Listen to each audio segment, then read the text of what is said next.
Boa noite, pessoal. Estamos só esperando o deputado Rodrigo Amorim entrar.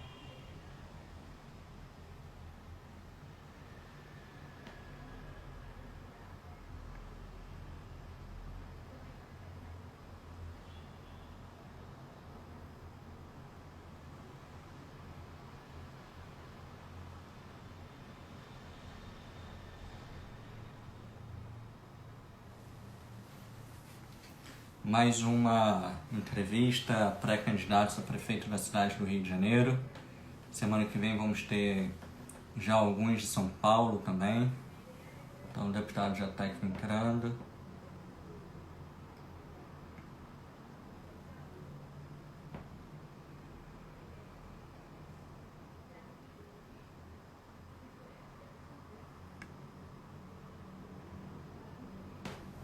O deputado Rodrigo Amorim já está aqui na nossa live, mas, deputado, o senhor vai ter que solicitar para a gente aceitar a sua participação. Que aqui diz que eu não poderia convidar.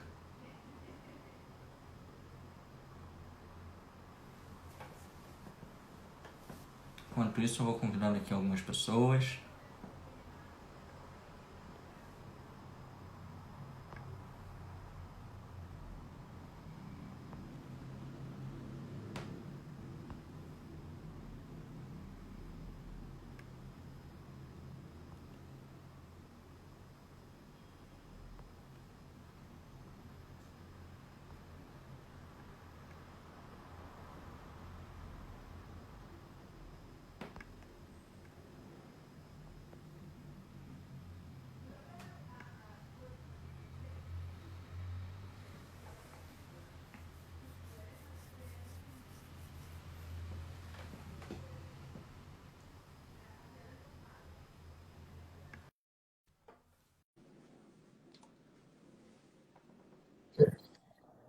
E aí, Boa noite, deputado. Tudo bem? tudo bem? Tudo ótimo. Tudo bem.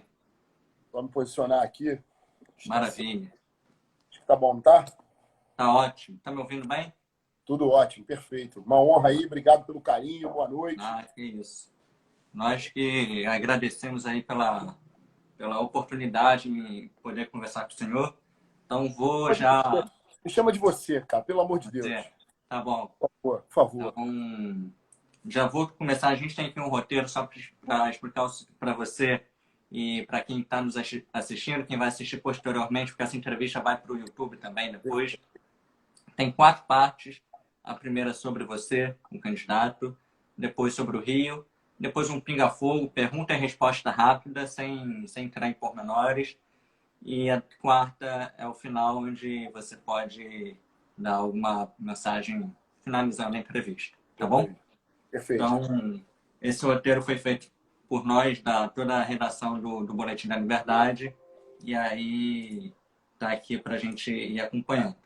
Então, boa noite a todos os amigos, leitores e seguidores do Boletim da Liberdade, também seguidores do deputado Rodrigo Amorim. No início do ano, nós iniciamos, pelo Boletim da Liberdade, um conjunto de entrevistas em vídeo com pré-candidatos a prefeituras do Rio e de São Paulo, e já entrevistamos pré-candidatos do Partido Novo, também de Florianópolis, além do Partido Podemos de Macapá.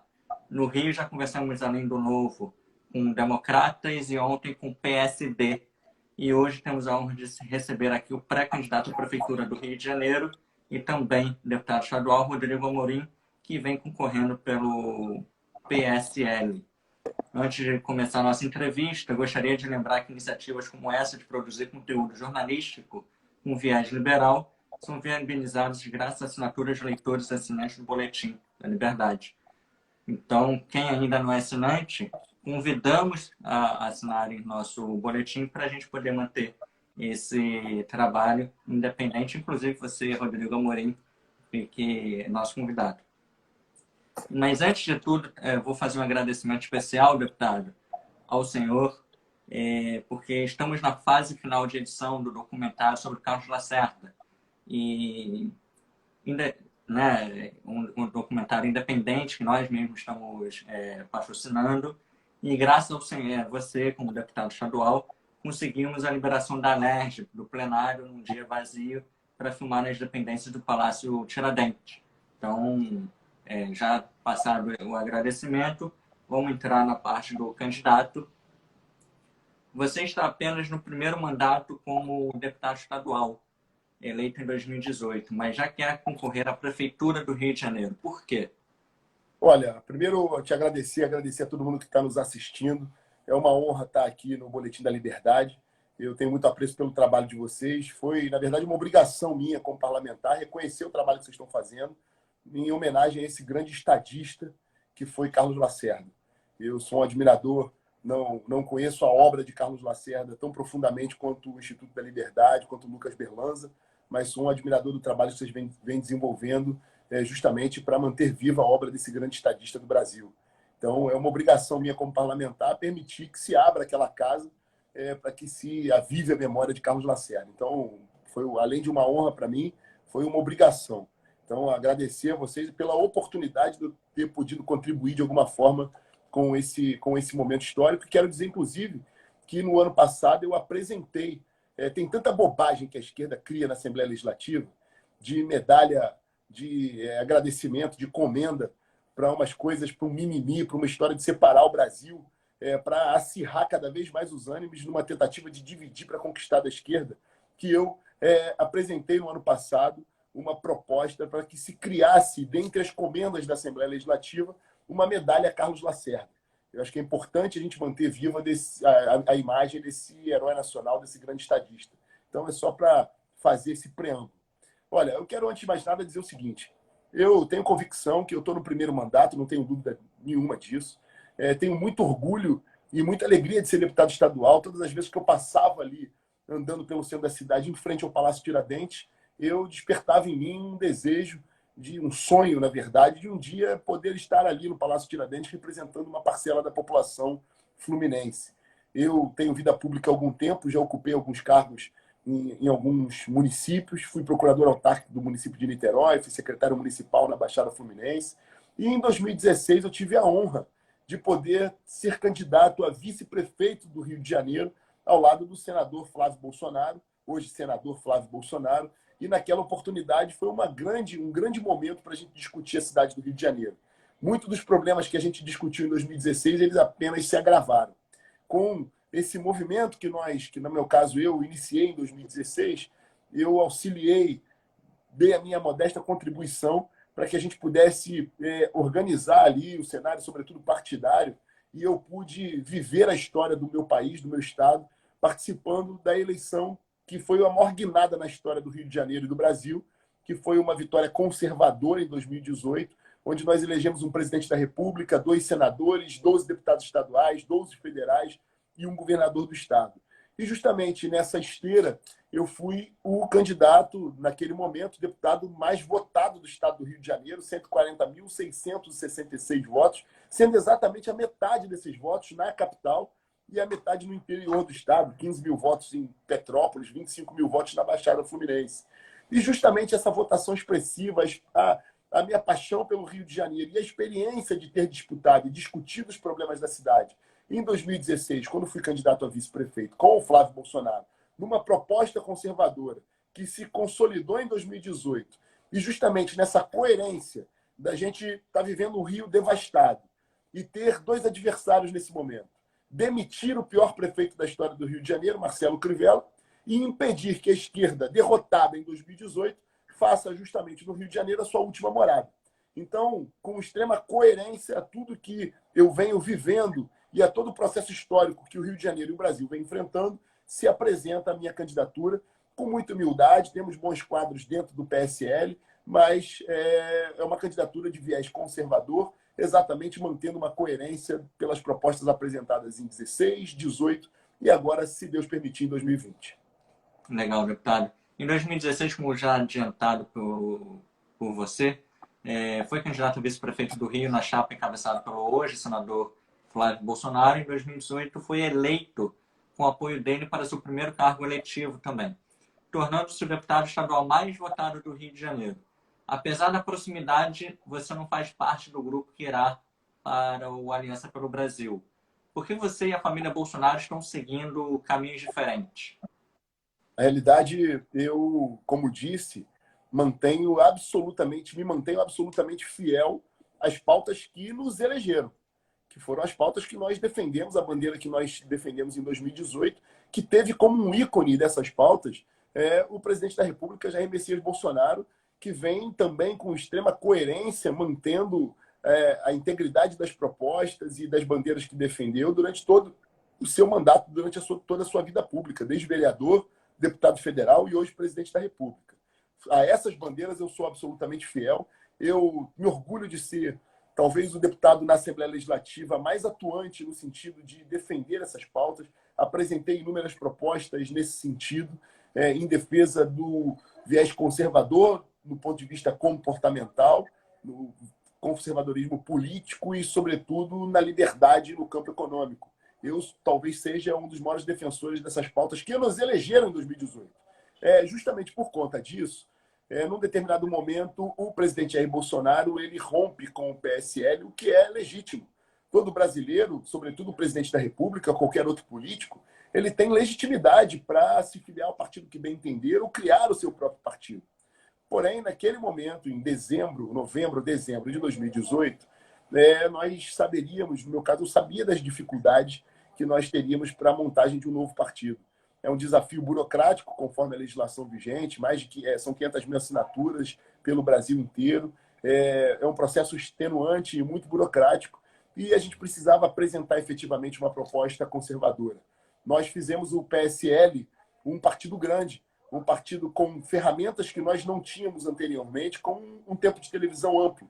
Então, mais uma vez dizendo, acho que a palavra de ordem é coerência. Mantendo a coerência do que apresentamos em 18, do que precisamos apresentar em 20, não só na capital, mas nos demais municípios, a minha opção em permanecer no PSL e ter um instrumento partidário que possa abrigar uma candidatura com esse viés. Foi justamente nesse sentido. Eu tenho um profundo carinho, respeito, admiração pelo senador Flávio Bolsonaro.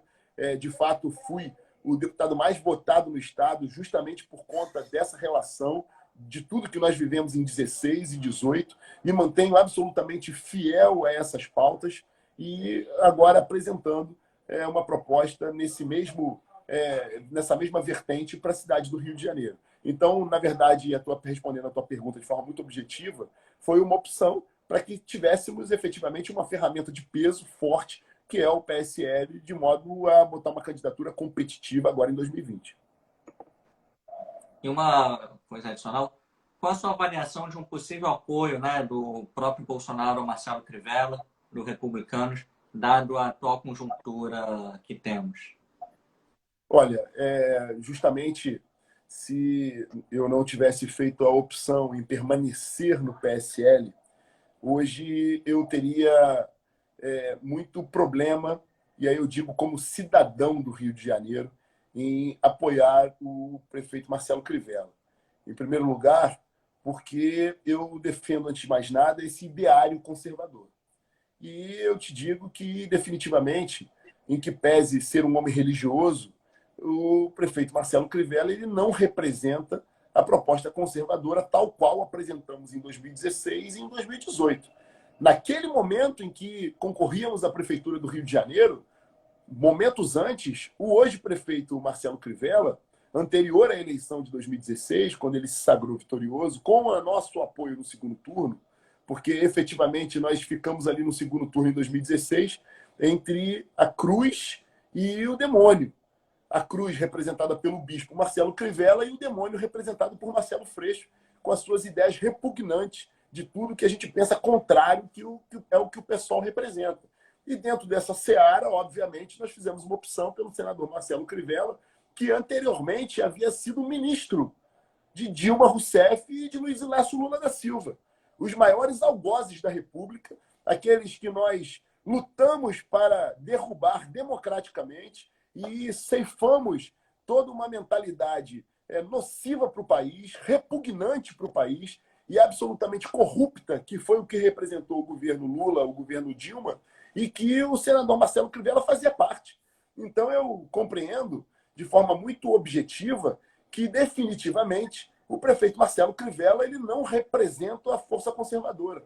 Então, eu não me identifico com esse governo, que, além da questão ideológica, é absolutamente incompetente e omisso.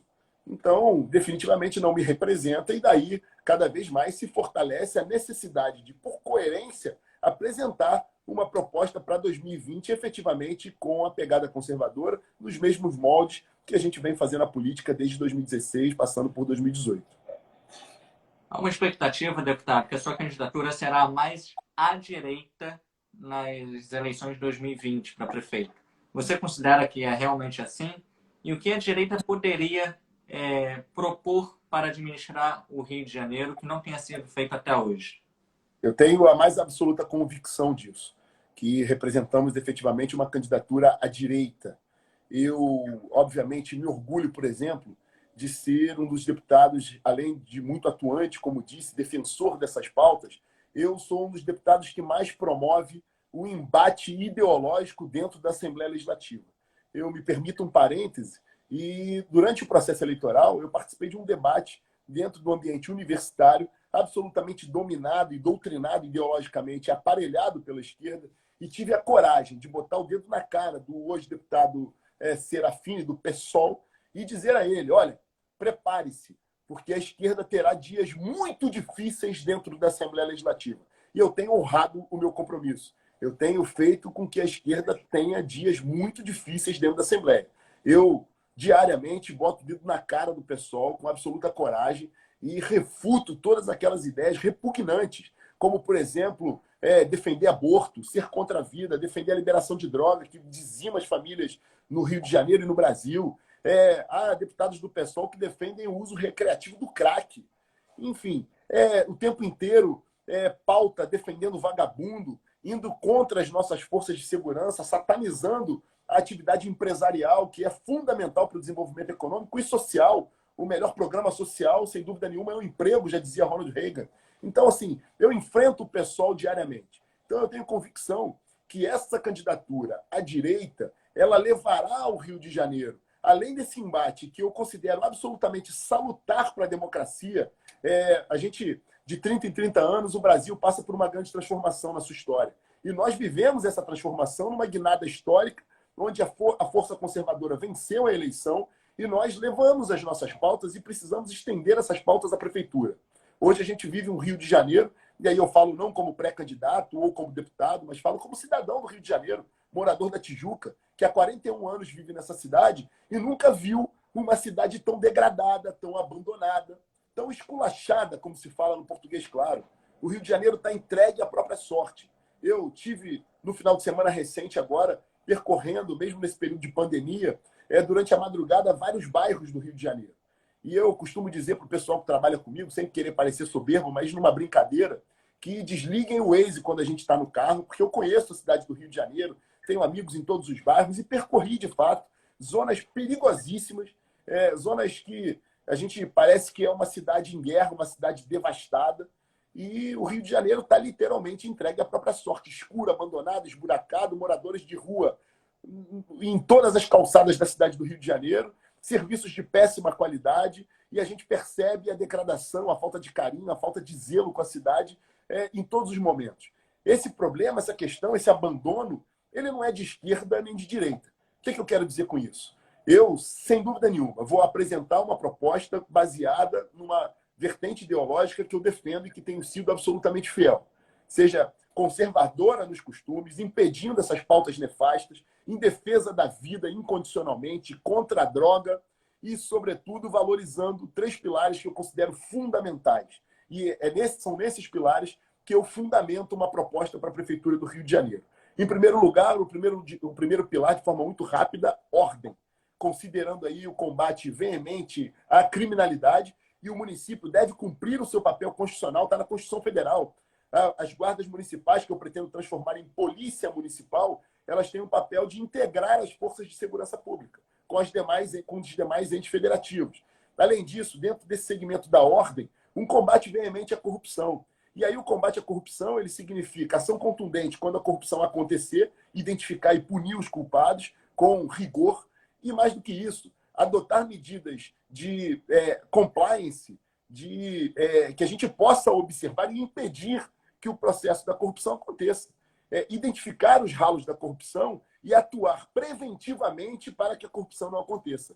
E isso tem ferramentas de due diligence, de compliance, que a gente permite estruturar ali instâncias de controladoria que a gente permita que não aconteça. Isso tudo está dentro do pilar da ordem. Depois, um pilar da família. Uma conservação dos valores institucionais e, sem dúvida nenhuma, a instituição mais sagrada é a família. E quando a gente fala em família, defende em primeiro lugar a liberdade do indivíduo. O cidadão do Rio de Janeiro, do Brasil e do mundo, ele tem o direito à sua liberdade, à sua incolumidade física garantida e, sobretudo, o direito de pensar e agir como bem entender, de escolher a sua sexualidade, a sua religião, como bem entender. Isso não é tarefa da prefeitura se meter nisso. Mas defender a liberdade, defender a vida, significa apresentar serviços públicos de qualidade, como uma saúde de qualidade, como uma educação emancipadora voltada para o mercado de trabalho. Então, esse conjunto de defesa de valores da família e da liberdade individual está concebida nesse pilar da família. Então, temos ordem, família e progresso. Progresso no sentido do desenvolvimento econômico pleno. E a gente só tem desenvolvimento econômico pleno criando um ambiente menos hostil, como temos hoje ao empreendedorismo, ao desenvolvimento, um ambiente de negócios, que eu, mais uma vez, digo, parafraseando o presidente americano Ronald Reagan, o melhor programa social é o emprego. Então, a gente precisa, através de facilitar a vida daquele que quer empreender no Rio de Janeiro, sobretudo naquelas vocações naturais da cidade, como o turismo, como a área de eventos, como a tecnologia, como o ambiente universitário que nós temos que explorar. O Rio de Janeiro é muito bem dotado de universidades públicas, privadas, é um campo de conhecimento vasto, a prestação de serviços. O Rio de Janeiro pode explorar todos os setores produtivos e a gente precisa facilitar a vida daquele empreendedor, daquele que quer empreender e montar o seu negócio no Rio de Janeiro. Então, seria o terceiro pilar do progresso. Dentro dessa proposta conservadora, uma proposta de direita, baseada no estímulo à atividade econômica, na liberdade do indivíduo e no conservadorismo das nossas pautas em defesa da vida contra a droga, que eu pretendo apresentar essas propostas para o Rio de Janeiro. Agora, é evidente que o cuidado, o zelo, a ordem pública, ela não é de direita nem esquerda. Quando um cidadão sai, vai à rua e vê uma rua esburacada, mal iluminada, repleta de moradores de rua, de insegurança, essa é uma pauta de quem ama o Rio de Janeiro, de quem tem coragem para botar o dedo na ferida e, sobretudo, independência para apresentar serviços de qualidade e, sobretudo, uma austeridade. Eu quero dizer o seguinte: no amor ou na dor, o Rio de Janeiro vai mudar. O Rio de Janeiro precisa de ordem, de alguém que tenha coragem para botar o dedo nessa ferida e apresentar uma cidade ordeira e resgatar a autoestima de cariocas como eu, por exemplo, que pretendo criar meus filhos aqui, como tenho feito. Tenho um filho de 14 anos, uma filha de 9 anos de idade. Crio meus filhos no Rio de Janeiro, no bairro da Tijuca, que é o bairro que eu nasci, que eu adoro esse bairro, que tem um gentílico próprio, tijucano, e pretendo criar meus netos e manter minha família nessa cidade que eu tanto amo e está tão degradada. Na época da eleição de 2018, deputado, você esteve no ato onde quebrou a placa da Marielle Franco, vereadora falecida. Como se deu aquilo e você faria isso de novo? Certamente, porque aquele gesto foi um gesto de restauração da ordem. Como eu te disse, eu sou um carioca que circula, mesmo deputado. Obviamente, hoje eu me permito, porque necessito, infelizmente, me resguardar, e aí adoto algumas condutas ali de segurança pessoal, porque sofro constantes ameaças, inclusive de grupos de esquerda.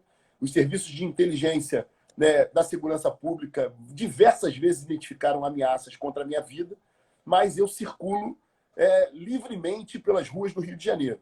Circulando ali pela Praça Floriana, Cinelândia, eu, antes da eleição de 2018, me deparei com aquela atrocidade.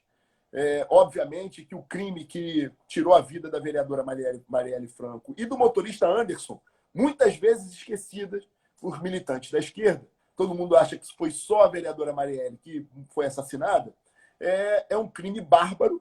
Eu, como deputado e como cidadão, exijo a punição efetiva aos culpados e aos mandantes. E aqui o meu parabéns à Polícia Civil do Estado do Rio de Janeiro, que elucidou o crime, aqueles que efetivamente mataram a Marielle, então serão julgados agora, mas nós precisamos descobrir os verdadeiros mandantes. Então eu cobro respostas desse crime bárbaro e fica aqui a minha condolência, a minha solidariedade a ambas as famílias, assim como as famílias daquelas milhares de vítimas que se perdem todos os anos, fruto de uma criminalidade que temos no Brasil, infelizmente.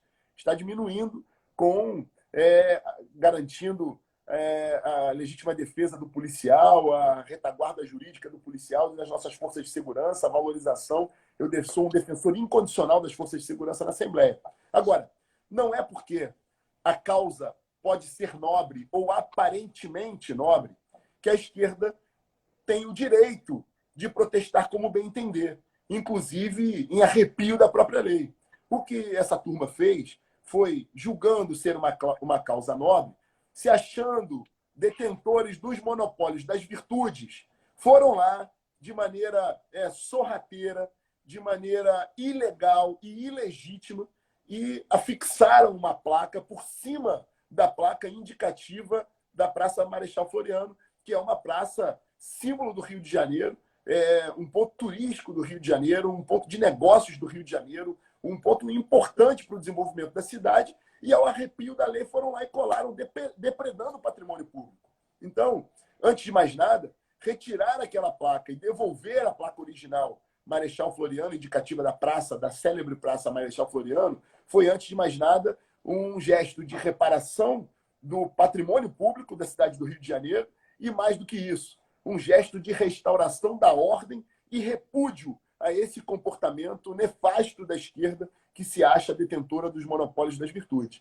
Então, obviamente, foi um gesto de repúdio a um grupo político, mas, sobretudo, um gesto de amor ao Rio de Janeiro e de restauração da ordem. Foi emblemático, foi um gesto que significou essa luta política e eu não me arrependo disso nem um minuto, faria novamente, como sempre farei, tudo aquilo que for necessário para repudiar os comportamentos da esquerda e, mais uma vez digo, foram derrotados em 2018, nós temos a grande missão de impedir que façam do Rio de Janeiro o seu último refúgio. Deputado, agora entrando na última pergunta sobre o candidato, lembrando que nós temos só 1 hora, né, devido à limitação do Instagram, temos aí 28 minutos. Agora, sobre a sua trajetória profissional. Você já foi secretário municipal em Nilópolis e também adjunto em Mesquita, inclusive falou no começo. Como acredito que essas experiências, ou outras também, que já tenha tido durante sua vida, como político também podem ajudar a governar o Rio de Janeiro? Olha, em primeiro lugar, foi muito bom você citar a possibilidade. Eu fui procurador autárquico do município de Niterói também. Foi uma experiência muito bacana, até porque eu atuei na área da saúde ali e pude viver os dilemas da saúde em crise. E aí te falo o seguinte, falar da cidade de Mesquita em especial me permite tocar num tema que é um tema importante. Eu fui acusado levianamente, caluniosamente, por o atual prefeito da cidade de Mesquita, que é o meu adversário político, derrotado no processo eleitoral de 2018, afastado do cargo inúmeras vezes por indícios de roubalheira, inclusive de merenda das crianças, com inúmeras transgressões, inclusive denunciadas por mim. Esse pilantra utilizou da prerrogativa que tinha como prefeito e instalou um inquérito contra mim, um procedimento interno, uma sindicância no âmbito da prefeitura, nunca me deu ciência, ilegal, porque eu não era mais servidor do município, e, curiosamente, através de uma denúncia fictícia, em novembro, logo após a eleição de 2018, que levou o número espantosamente 001, ou seja, a primeira denúncia até novembro daquele ano, mais uma vez, de forma muito objetiva, utilizando da calúnia eleitoral, que está tipificada hoje numa lei sancionada pelo presidente da República, Jair Bolsonaro, que é utilizar das prerrogativas da máquina pública para afrontar e caluniar adversários políticos. Ele me acusou de ter sido fantasma.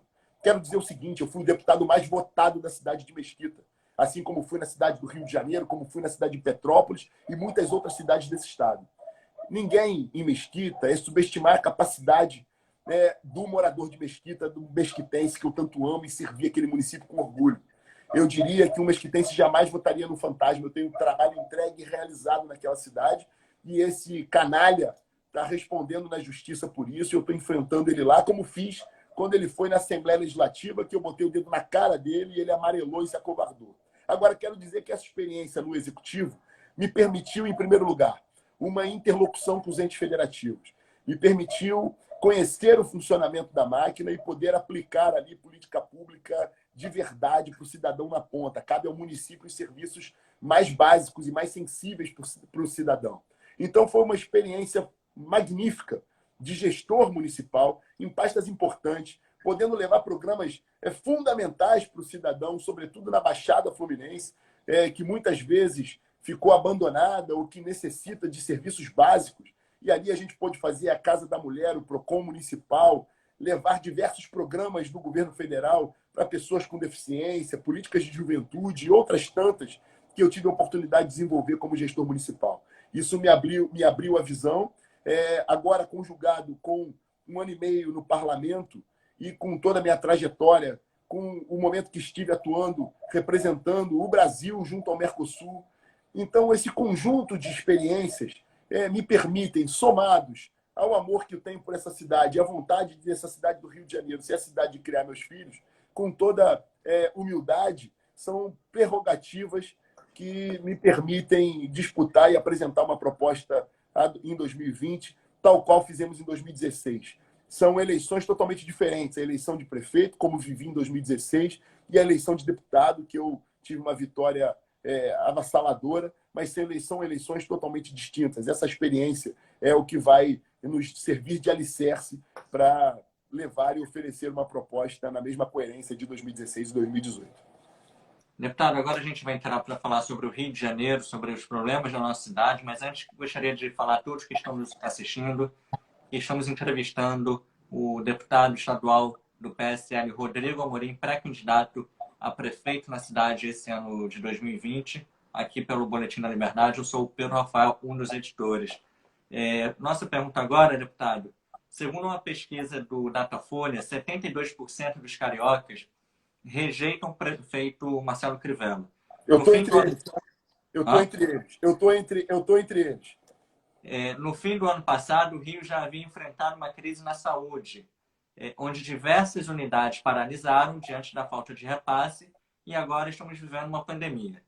Gostaria de saber como você avalia o mandato do prefeito Crivella e como o senhor enxerga que ele tem atuado no combate à Covid-19 na pandemia. E se tem algo que o senhor faria diferente Tudo do diferente. que ele agora nessa situação. Tudo diferente. O mandato do desprefeito Marcelo Crivella, eu digo desprefeito porque ele tem feito um desserviço para a cidade. Eu considero sofrível, repugnante, o pior prefeito da nossa história, justamente por conta da omissão do prefeito Crivella. Nós vivemos aqui uma saúde pública, sempre foi uma saúde pública muito difícil, muito caótica. A gente tem um modelo do SUS que é muito bonito no papel, mas na prática ele é difícil de ser implementado. O SUS, ao longo da sua trajetória, viveu vários desafios. O prefeito Marcelo Crivella pegou uma cidade com uma capacidade do programa médico de família, do programa de saúde da família, por exemplo, ampliada.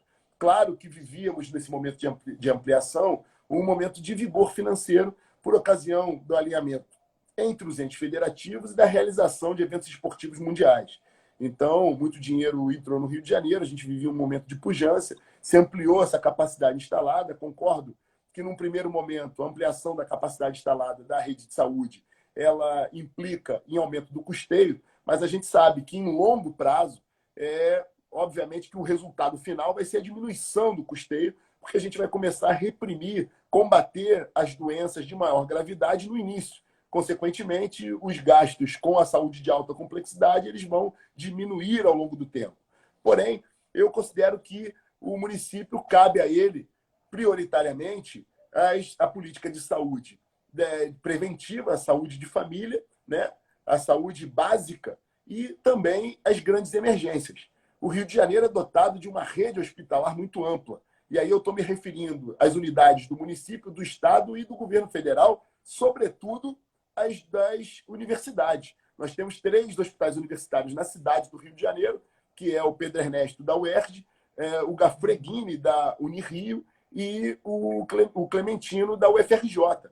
Então, nós temos 3 hospitais federais que podem contribuir muito. É fundamental que a saúde pública municipal que ela interaja. O município do Rio de Janeiro ele precisa assumir o seu papel de gestor do SUS, contratualizar com os entes federativos e chegar, por exemplo, para os hospitais federais e dizer formalmente, olha, o que você pode me oferecer de alta complexidade em cirurgia torácica, em neurocirurgia, de modo a diminuir o gargalo das cirurgias eletivas e fazer com que o atendimento desse programa de saúde da família ampliado ele possa ter consultas com especialistas, cirurgias eletivas e exames. Porque não adianta nada a saúde da família conseguir visualizar ali a doença no início e a gente não conseguir tratar. A contratualização é a saída para essa crise da saúde no Rio de Janeiro. E mais do que isso, a gente pode usar um modelo de voucher para ir na iniciativa privada, sobretudo no que diz respeito a exames e consultas de especialidade, e se valer do empresário que não tem problema nenhum, que não pode haver o que aconteceu com o governo do Estado. Pegar um modelo de OS, que é um modelo complicado, difícil, que a gente precisa fazer uma análise ali e sair disso, sobretudo na cidade do Rio de Janeiro, que tem esse modelo baseado na contratação da OS, que, numa primeira análise, na questão da mão de obra, ela pode ser uma saída interessante, você contratar através do particular profissionais de saúde para atuar, sobretudo, naqueles bairros, especialmente ali no programa de saúde da família. Agora, a gente não pode usar um modelo de OS em que o Estado, o município do Rio de Janeiro, transfere toda a sua responsabilidade como atividade fim para que um empresário faça aquilo que é dever do Estado.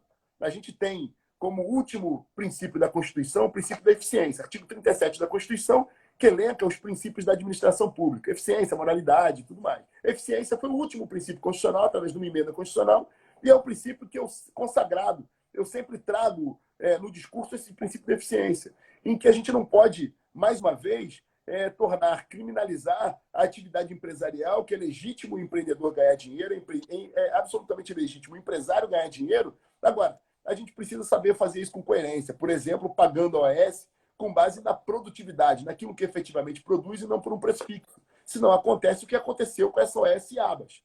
Então, falando especificamente, diante de toda essa crise da saúde do Rio de Janeiro, que ainda tem os temperos da Márcia, por exemplo, em que o prefeito Marcelo Crivella só entregava a saúde, não conforme o SUS manda, de maneira integral e universal, mas só para aqueles que telefonassem para a Márcia e pedissem um esqueminha com a Márcia. Isso não pode existir. A gente, num momento de pandemia, por exemplo, o prefeito demorou a agir. O prefeito deveria ter montado um gabinete de crise e ter chamado para ele a responsabilidade. Primeiro, de interlocução com todos os poderes, que é fundamental nesse momento. Ficou um momento de muita briga política, de muita dicotomia, de muita utilização eleitoral da tragédia, que é bem típico de determinados grupos políticos, como o PSOL, por exemplo, que sempre usa a tragédia como palanque eleitoral, e ele não assumiu a responsabilidade, não montou inicialmente um gabinete de crise e não enfrentou como deveria num primeiro momento. Então, eu faria absolutamente tudo diferente. Eu nunca permitiria que hospitais como o Gazola, por exemplo, tivessem leitos no momento que a gente precisa de leitos vazios. Eu estabeleceria ali com os entes federativos essa rede que a gente não precisa de mais hospital, a gente só precisa botar para funcionar o que tem. Então, eu seria muito mais enérgico e efetivo, além de trazer para mim a responsabilidade de ser o gestor do SUS e contratualizar com hospitais universitários, por exemplo, enfrentando com coragem e botando o dedo na ferida onde deveria ter sido colocado e ele, infelizmente, não colocou. Deputado, estamos vivendo agora um novo ciclo político no Brasil, o senhor bem já falou sobre isso, com a influência cada vez maior de ideias liberais nas esferas de governo, pelo menos considerando até o começo do coronavírus. Nesse sentido, uma das pautas que os liberais defendem é a redução do escopo do Estado. Então, a pergunta é, como o senhor enxerga a pauta liberal e acredita que a prefeitura poderia fazer alguma reforma liberalizante, privatizar algo e ficar mais enxuta? Olha, veja bem, eu me filio integralmente a um viés liberal. Quero dizer de forma muito objetiva. Ações que a prefeitura poderia efetivamente colocar em prática com esse escopo. Em primeiro lugar, a desburocratização. Eu disse anteriormente que nós precisamos fazer do Rio de Janeiro redescobrir as suas vocações e se tornar um ambiente propício ao desenvolvimento de negócios, ao setor produtivo. Então, a gente esbarra hoje com excesso de burocracia, no Rio de Janeiro. A cidade do Rio de Janeiro é uma das cidades mais difíceis de se legalizar uma empresa, de se tirar o alvará, de buscar ali aquele que quer estar regular, tem muita dificuldade no Rio de Janeiro. Então, o primeiro passo é desburocratização do empreendedorismo. É criar um ambiente muito menos hostil e muito mais favorável, de braços abertos para o empreendedorismo, sobretudo naquela área em que o Rio de Janeiro tem a sua vocação natural. Esse é o primeiro ponto. O segundo ponto é criar mecanismos de estímulo à fixação de negócios aqui, que obviamente passa pela desburocratização, mas também pela redução da carga tributária. A gente tem, por exemplo, o que o prefeito Crivella fez com o imposto, a maneira que ele tratou, por exemplo, o IPTU do Rio de Janeiro, foi uma maneira covarde com o cidadão do Rio de Janeiro. É necessário que a gente reveja essa política tributária do Rio de Janeiro, obviamente, sempre com viés de redução. Mas há quem diga, mas a gente vai viver um momento de crise muito grave, agravada pelo coronavírus. Vai, evidentemente que vai. Nós iniciaremos, como iniciamos, a gente já falava em 2016 da cifra de bilhões de reais no vermelho. A prefeitura já inicia o mandato no cheque especial e alguns bilhões de reais. Isso vai se agravar por conta da crise, do fechamento de setores produtivos e com a perda de arrecadação. Agora, a gente consegue criar um ambiente de redução de imposto, facilitando, ampliando e descontaminando da maldição da corrupção o sistema de arrecadação do município do Rio de Janeiro, de fiscalização, o sistema de arrecadação, simplificando, fazendo ali, efetivamente, botando com lupa a atuação da fiscalização no Rio de Janeiro, trabalhando a dívida ativa que é ignorada na cidade do Rio de Janeiro. Então, são mecanismos de austeridade em que não necessariamente se aumenta imposto para aumentar a arrecadação. Esse seria um segundo grande ponto da gente implementar efetivamente um viés liberal na administração pública. E efetivamente promover uma reforma administrativa, mas não essa reforma administrativa de mentiroso, para inglês ver, de Pinóquio, que o Crivella fez no início da gestão. O que o Crivella fez, não necessariamente a redução de secretarias, ela implica numa redução da máquina. Muito pelo contrário. O que o Crivella fez foi reduzir no papel o número de secretarias, mas engordou as estruturas das subsecretarias que foram criadas, das superintendências que foram criadas, e ele acabou criando um monstrengo inadministrável. Ele não sabe exatamente onde estão sendo realizadas as políticas públicas no município do Rio de Janeiro. Criou um elefante branco, elefante que eu digo porque é paquidérmico, porque é uma prefeitura inchada. Muito embora nós tenhamos, talvez, os melhores servidores públicos do Brasil estão na prefeitura do Rio de Janeiro, homens e mulheres valorosos, que merecem ser valorizados. Mas criamos uma máquina tão grande, seja para atender os apaniguados políticos, ou o pano de fundo da incompetência do prefeito, essa reforma administrativa que ele promoveu, ele não mudou absolutamente nada e não diminuiu a máquina do Estado, tampouco melhorou a eficiência. Muito ao contrário. E a gente percebe, quando ele passa apuros para se salvar de sucessivos impeachments na Câmara Municipal, ele começou a ofertar e a praticar o velho toma lá da cada política. E aí foi um tal de criar secretaria que, ao mesmo tempo, falava de tecnologia, de idoso, de praça pública, de eventos, tudo ao mesmo tempo para entregar para consórcio de vereador, para partido nanico, para partido político, para grupos de partidos políticos. E aí foi fazendo essa salada inadministrável. Ele perdeu o comando da máquina pública, ele não sabe o que está acontecendo na cidade, ele não tem zelo pela cidade e está nitidamente marcado e carimbado pela omissão e pela incompetência, que se tivesse promovido uma política de reforma administrativa no início da gestão, certamente não estaria acontecendo o que está acontecendo hoje na cidade. Então, numa simples análise, utilizando essas três primeiras vertentes, reforma administrativa, diminuição da máquina pública e, sobretudo, criar um ambiente desburocratizado e mais favorável ao ambiente de negócios, com redução de carga tributária, seriam práticas liberais que seriam adotadas pela prefeitura sem muito trabalho e com êxito num primeiro momento, no primeiro ano de gestão. Quando a gente fala do Rio de Janeiro, da cidade do Rio de Janeiro, não tem jeito, precisamos falar também de segurança pública, porque acaba sendo mais uma área que atinge todas as demais, deputado. Eu queria entender como você acredita que conseguiria contribuir como prefeito para a redução da violência na cidade do Rio de Janeiro. Olha, grande pergunta. É uma pauta que eu fui para a LERJ com a missão de ser um defensor ali das políticas de segurança pública, das forças de segurança pública. Então, é uma pauta que eu gosto muito e, como carioca, considero absolutamente necessária. É muito simples. A Prefeitura do Rio de Janeiro, como manda a Constituição Federal, ela integra a rede nacional de segurança pública. Nós temos uma guarda municipal hoje, formada por homens e mulheres valorosos, dedicados, mas com pouquíssima efetividade, porque não tem comando. Esse Rio de Janeiro é um rio da desordem. O Rio de Janeiro precisa de ordem. E a ordem passa por instituições fortes como a Guarda Municipal, que eu pretendo, se Deus permitir e for a vontade dos eleitores cariocas, transformar em polícia municipal, com poder de polícia efetivo, com retaguarda jurídica e, mais do que isso, valorizando a autoestima daquele agente de segurança pública que é o guarda municipal. Se a gente observar de forma muito objetiva o programa Segurança Presente, por exemplo, que o Rio de Janeiro, que a Prefeitura do Rio de Janeiro desvaloriza esse programa, nunca participou, nunca contribuiu, diferente de outras prefeituras, nós percebemos na prática desse programa a diminuição dos crimes, sobretudo aqueles de menor potencial ofensivo, mas que perturbam a vida do cidadão carioca, que impedem o direito de ir e vir. Além disso, a gente consegue, através de uma guarda municipal armada, atuante, combatendo o delito na rua, adotar a política policial de ostensividade. O que, mais uma vez dizendo, uma cidade ocupada por cidadãos de bem, por empreendedores, por negócios e, sobretudo, por polícia, pelo poder coercitivo da Prefeitura do Rio de Janeiro, você cria um ambiente desfavorável ao cometimento de crime. Com isso, obviamente, gera impactos, como foi exatamente os locais, os cinturões de comércio, onde o Segurança Presente foi implementado, a gente percebe um incremento da atividade comercial, da atividade empresarial. Eu dou um exemplo claro. A Lapa, tivemos ali o Lapa Presente, foi o primeiro modelo que foi implementado, e aí tivemos uma revitalização da região e do comércio, da atividade empresarial na região. Nós tivemos a mesma coisa na Lagoa, quando implementamos o Lagoa Presente, por ocasião do assassinato brutal daquele médico esfaqueado na Lagoa. No momento posterior, implementou-se o programa e a Lagoa foi renovada, foi revigorada.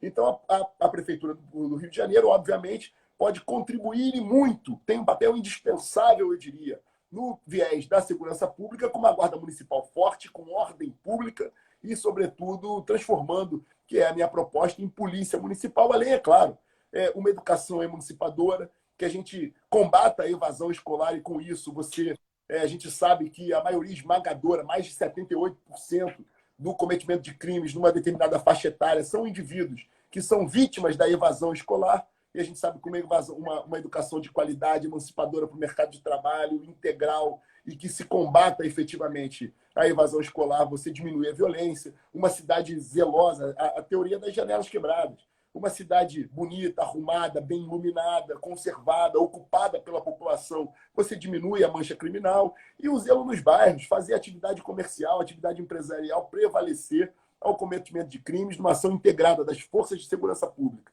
Agora, eu acho engraçado. Tem candidata a prefeita do Rio que hoje teve a petulância, primeiro, de contestar o meu viés conservador, o que é uma piada. É uma piada, porque eu nunca me permiti ser fotografado ao lado de homens seminus em barco em Angra dos Reis.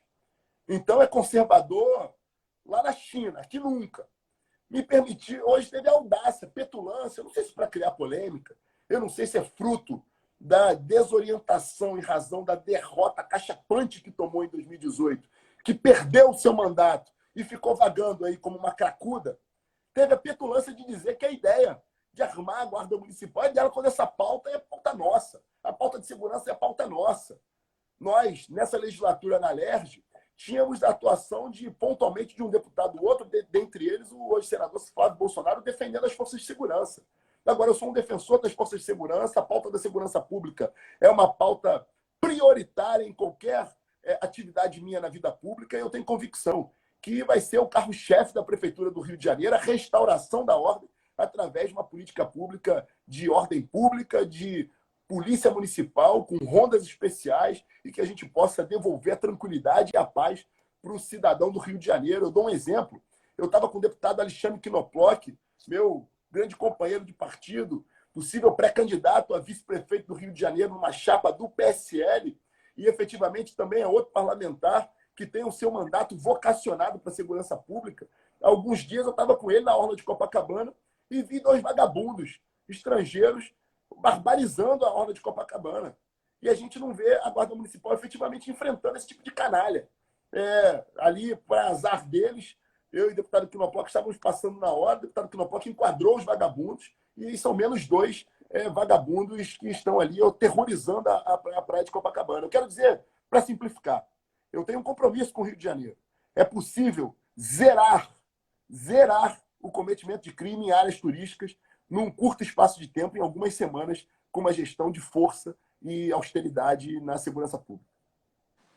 Deputado, agora a gente vai para a terceira parte, o Pinga Fogo, perguntas e respostas rápidas, porque Perfeito. até só tem mais 8 minutos para finalizar a live. Então, a primeira é, o que você mais gosta do Rio de Janeiro? Olha, a cultura do Rio de Janeiro, que hoje está devastada, mas que a gente precisa valorizar a cultura de ser carioca. Essa paisagem maravilhosa. Qual é o maior problema do Rio de Janeiro? Qual o maior? Problema do Rio de Janeiro. Desordem. O maior potencial do Rio de Janeiro. Turismo. Uma inspiração para você na família, como homem público e espiritual. Olha, na família, a minha família como um todo, meu pai, minha mãe, a trajetória de vida de ambos, meu irmão, Rogério Amorim, neurocirurgião, um cara que eu admiro muito. Na vida pública, Carlos Lacerda. E a gente falou dele inicialmente, acho que foi um grande homem, um grande estadista e que muito contribuiu para o Rio de Janeiro. E que se a gente tivesse um Carlos Lacerda hoje em dia, a gente não teria tanta desordem como está enfrentando hoje. E espiritual? O grande arquiteto do universo. Sem dúvida nenhuma, eu sou um homem de fé e reconheço a importância da fé na vida e, sobretudo, a atuação das religiões, inclusive no enfrentamento a esse mal que é a droga. As comunidades terapêuticas fazem um grande trabalho. O maior problema da gestão pública? Incompetência, omissão e corrupção. Qual a solução para a gestão pública? Austeridade, vontade de acertar, vontade de fazer, amor pela vida pública e, sobretudo, eu não tenho dúvida disso, ser fiel às pautas que o levaram à vitória nas eleições. A gente não pode, isso é inegociável. De 0 a 10, qual a nota que você daria para o Jair Bolsonaro? Olha, eu dou 10 na trajetória do Jair Bolsonaro. Um cara fiel a tudo que defendeu desde o início da sua trajetória e que se mantém, como eu disse anteriormente, se a maior virtude é aquele que se mantém fiel às pautas, o Jair Bolsonaro é a maior prova de alguém que se mantém fiel às pautas e o amor que ele tem à nossa pátria. De 0 a 10, qual nota daria para o Lula? Olha, eu dou 0 para o Lula, porque ele representa tudo que a gente rejeitou nesse processo.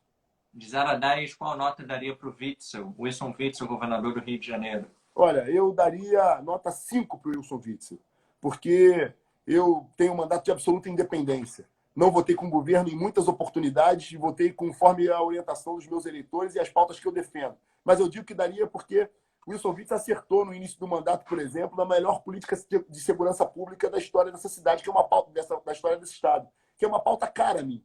Então, nota 10. Porém, a inabilidade política em determinados momentos e outros problemas que estão aparecendo agora e que eu, de forma muito independente, por exemplo, assinei a CPI da saúde e fui agora autor de um voto sim pela abertura do processo de impeachment. Então, 10 para uma política de segurança e 0 para outras searas que a gente está enxergando agora. De 0 a 10, qual nota daria para o Marcelo Crivella, prefeito do Rio? Olha, minha crítica ao Marcelo Crivella não é uma crítica como homem, mas é uma crítica como gestor. É um cara que não gosta do Rio de Janeiro. Eu tenho dito que é o pior prefeito da história. Então, é nota 0 para essa prefeitura do Marcelo Crivella como gestor. A minha crítica é institucional. Não é uma crítica pessoal à figura, ao caráter do Marcelo Crivella, mas como gestor, uma tragédia. De 0 a 10, a última nota que eu te peço, tá? De 0 a 10, qual nota daria para o juiz Sérgio Moro? Olha, o Moro teve um papel fundamental na história do Brasil. Foi aquele que deflagrou essa Operação Lava Jato, que foi um marco no combate à corrupção, mas exatamente como eu falei a nota do atual governador. Teve acertos como esse que eu estou reconhecendo, um grande acerto, um papel fundamental, porém teve nota 0 numa atuação política mais recente. Então, na média, entre um acerto reconhecido e erros também graves, uma nota 5 ali pelo que ele fez. Bem, deputado, a gente agora entra na parte final. Queria agradecer a você pela disponibilidade desse bate-papo, foi riquíssimo para todos nós. E, por fim, fazer uma pergunta e também um espaço para você falar direto com o espectador que está nos assistindo e posteriormente também assistirá, sobre o porquê ele deve prestar atenção na sua pré-candidatura nessas eleições de 2020. E aí eu deixo para você falar seu recado final. E quando der 58 minutos, ou seja, daqui 1 minuto e meio, eu vou cortar só para a gente poder finalizar de vez. Tá abruptamente. Vou ser breve. Eu tenho 41 anos de idade, amo essa cidade, a cidade que eu crio meus filhos, que eu quero criar meus netos. Porém, eu nunca vi essa cidade tão abandonada. A cidade do Rio de Janeiro está entregue à própria sorte. Escura, esburacada, com moradores de rua, com criminalidade, num ambiente hostil ao desenvolvimento. O Rio de Janeiro precisa resgatar e o carioca precisa resgatar a sua autoestima, a sua dignidade. Uma cidade cosmopolita, a porta de entrada do Brasil, é uma cidade mundial, é uma cidade que recebe todos de portas abertas. O Rio de Janeiro tem que voltar a ser o Rio de Janeiro. O Rio de Janeiro precisa de ordem. O Rio de Janeiro precisa de coragem, independência e austeridade. E, sobretudo, botar as coisas para funcionar. E é nessa pegada exatamente fiel àquelas propostas que levamos em 2016, que levamos em 2018, que deu a maior vitória da maior guinada política, expressão nas urnas da vontade da população. A gente apresentar de forma muito coerente, com muita humildade, esse mesmo modelo que foi apresentado com vitória anteriormente, que a gente precisa permitir que a população do Rio de Janeiro faça essa escolha, fiel às pautas e com profundo amor a essa cidade. É a maneira que a gente tem apresentado aí, através dessa candidatura, uma proposta de profundo amor ao Rio de Janeiro e muita vontade de mudar a história de uma vez por todas nessa cidade. É nesse sentido que eu tenho atuado, é com extrema fidelidade essas pautas que eu tenho atuado, e é assim que eu quero seguir em frente e com, mais uma vez dizendo, com todo o amor ou com a dor, nós vamos mudar o Rio de Janeiro. O Rio de Janeiro precisa de ordem. É nesse sentido que eu encerro aqui agradecendo a todos aqueles que nos ouviram, a todos aqueles que têm acompanhado e a todos aqueles que confiaram em mim, 140.666 eleitores. E eu tenho certeza que o nosso mandato é vocacionado para essa cidade, a restauração de valores, restauração das instituições. O Rio de Janeiro tem jeito, o Rio de Janeiro vai mudar, o Rio de Janeiro precisa de ordem. Obrigado, deputado. Nós do Boletim da Liberdade te agradecemos realmente Eu te muito, agradeço. Inclusive pela ajuda que eu mencionei no início, por ter ajudado Isso foi na obrigação. abertura do plenário da LERJ. Foi obrigação. E um abraço a todos. Sexta-feira nós temos também outra pré-candidata aqui do Rio de Janeiro.